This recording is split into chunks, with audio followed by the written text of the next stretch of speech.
Si tu vis en Afrique et que tu veux te lancer dans le business sur Internet, le e-commerce n'est peut-être pas le meilleur choix pour toi, surtout si tu pars de zéro, parce que le e-commerce, il faut au moins 5 000 ou 10 000 euros pour avoir du stock et démarrer.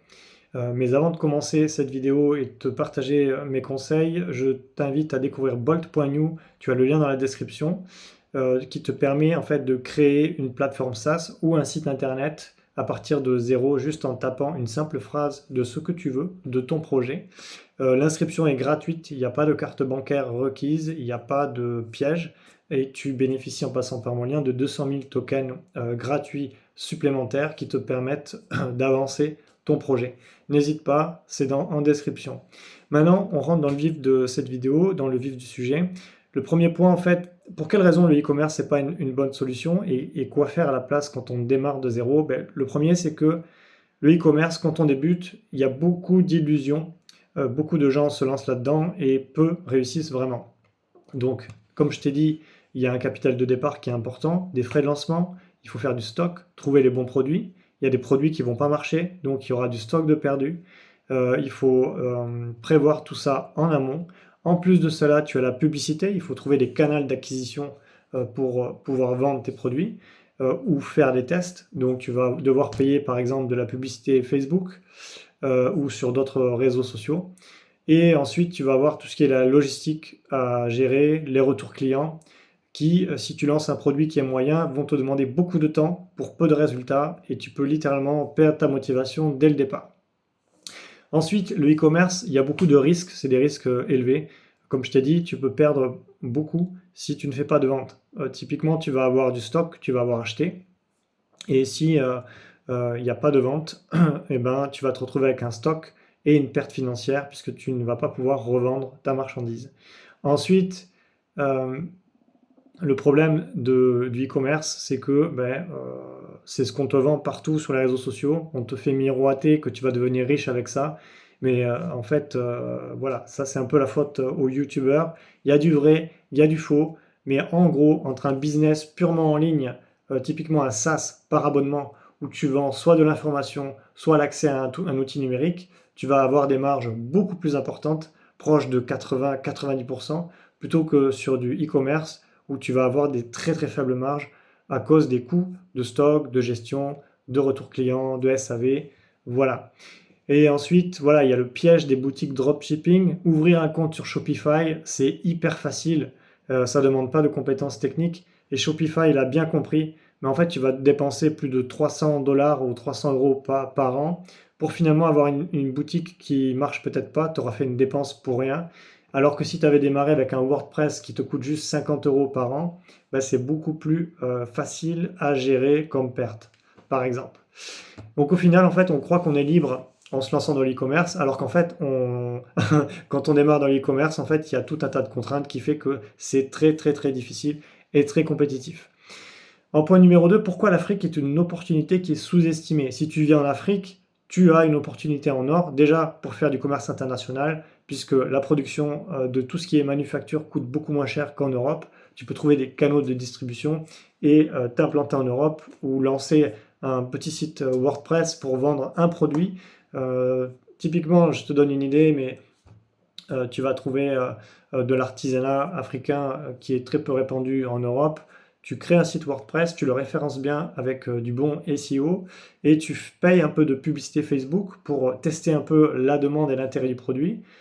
Et tu peux très facilement commencer à démarrer du e-commerce par toi-même sans passer par Shopify, sans faire de stock, sans aller sur Amazon, sans faire des choses très compliquées.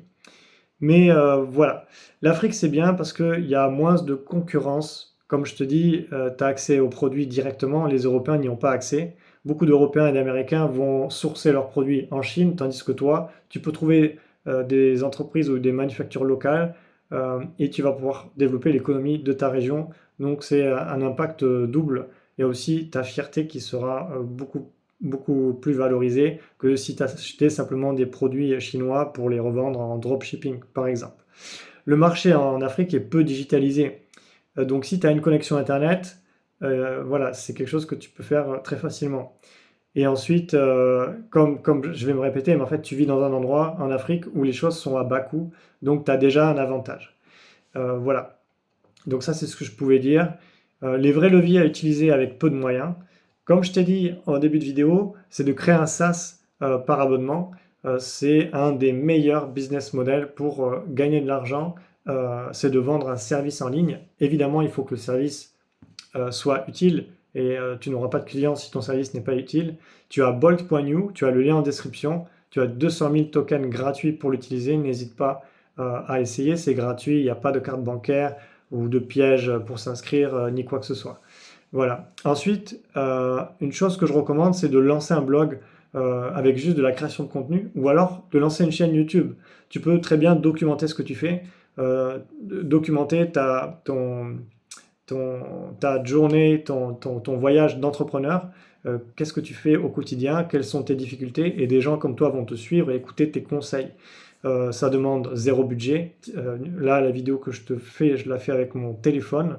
Je la cherche sur YouTube, je mets une description et un titre et j'essaye d'apporter de la valeur, de partager des choses intéressantes. Et sur le long terme, il y a un potentiel intéressant puisque tu pourras aussi construire ton expertise avec ton propre contenu. Ensuite, tu as les applications mobiles. Donc ça, c'est utile dans certains cas. J'ai moi-même expérimenté. J'ai fait développer une application mobile en Inde qui m'aurait coûté 20 ça m'aurait coûté 20 à 30 000 euros à développer ça avec le tarif du coût du travail en Europe. Et en Inde, pour 2000, 2500 euros, j'avais développé une application mobile. C'était dans le remplacement médical. Ce projet n'a pas marché, mais j'ai appris énormément. C'était une application Google Play. L'application fonctionnait, mais j'avais pas validé certains besoins du marché, donc j'ai vraiment appris beaucoup de choses à ce niveau-là. Mon autre projet que j'avais lancé en parallèle, une plateforme de remplacement médical, lui a marché. Et je te recommande toujours, si tu lances un projet, de ne pas focus uniquement que sur un projet. Parce que tu ne connais pas l'état du marché dans 3 à 6 mois. Les choses peuvent évoluer. Et donc, si tu travailles sur 2 projets, s'il y en a un qui ne marche pas, ben, tu garderas ta motivation d'entrepreneur et l'envie de continuer à faire des nouvelles choses et à innover. Ensuite, voilà, il faut apprendre à coder, donc ça va te demander un peu de formation. Apprendre à coder, c'est un bien grand mot, hein. Il faut comprendre la logique du code, parce qu'après, tu vas sur les sites comme upwork.com et tu vas pouvoir trouver des freelanceurs qui vont coder ton application. Donc, ce que je recommande, moi, ce que je recommande dans cette vidéo, c'est d'essayer Bolt.new, de coder ton projet par toi-même, juste en disant ce que tu veux, en disant je veux une plateforme de mise en relation médicale, comme ci, comme ci, comme ça, et Bolt va te créer en moins de 30 secondes toute la plateforme. Tu vas avoir l'infrastructure, ensuite tu prends ce projet, tu prends tous les fichiers, tu télécharges, et tu vas sur Upwork, tu trouves un freelanceur en qui tu peux avoir confiance. Donc là aussi, il faut trier, passer des tests. Il y a tout un tas d'étapes pour sélectionner un bon freelanceur qui va être compétent et te faire un travail de qualité. Tu lui donnes le projet et lui, il va finaliser ton projet. Et au final, tu as un projet à bas coût, tu peux te lancer très rapidement avec moins de 5 000 euros. Et je te recommande de ne pas dépenser plus de, on va dire, entre 500 et 1500 dollars ou 1500 euros maximum sur un projet. Et de rester au plus proche de ton produit minimum viable.